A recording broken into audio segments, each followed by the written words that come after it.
Dear brothers and sisters in Christ, today the Church invites us to contemplate the exemplary life of Blessed John de Britto, a 17th century Jesuit missionary and martyr whose memory we celebrate on the 16th of February. His story is a living testimony to divine grace and the transformative power of God's love. I'm John Peter, and welcome to Faith Chronicles, a Catholic channel where we explore the inspiring lives of saints who intercede for us before God. Blessed John de Britto, a testimony of unwavering faith, missionary zeal, and martyrdom. In the opulent court of 17th century Portugal, young John de Britto, born to rich and princely parents, served as a page to King Dom Pedro II. Even in his youth, John's virtuous life set him apart, often facing ridicule from his worldly companions. A severe illness became a turning point in John's life.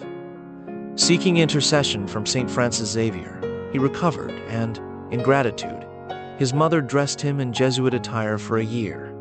This experience ignited in John a burning desire to follow the Apostle of the Indies.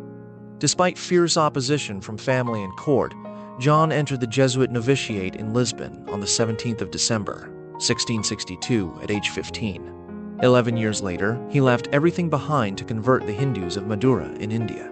When confronted about his decision, John's response revealed his unwavering faith. God, who called me from the world into religious life, now calls me from Portugal to India. Not to answer the vocation as I ought would be to provoke the justice of God. For 14 years, John tirelessly preached the gospel in India, converting and baptizing multitudes. He endured severe privations, hardships, and persecutions.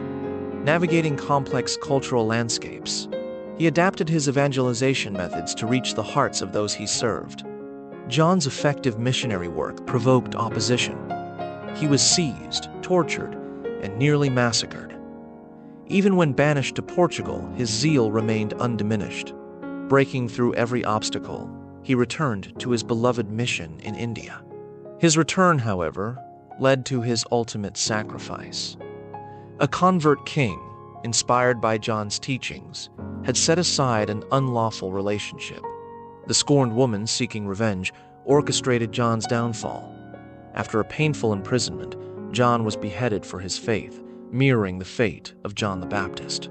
John de Britto's martyrdom became the seed for a flourishing Christian community in India. His example of courage, self-sacrifice, and unwavering faith continues to inspire believers today. As we reflect on his life, we're reminded of the words from the Imitation of Christ.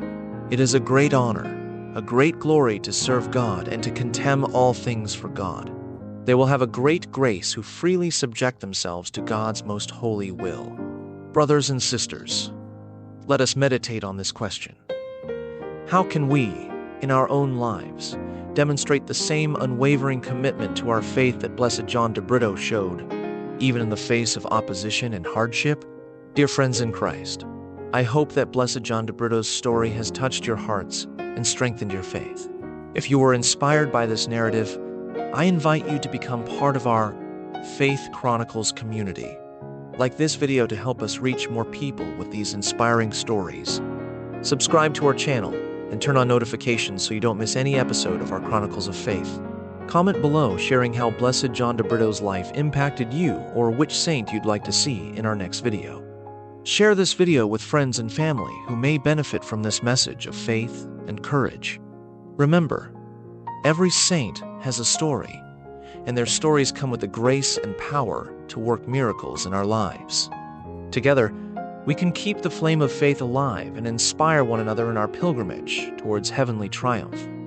Until the next episode of Faith Chronicles, may God bless you abundantly.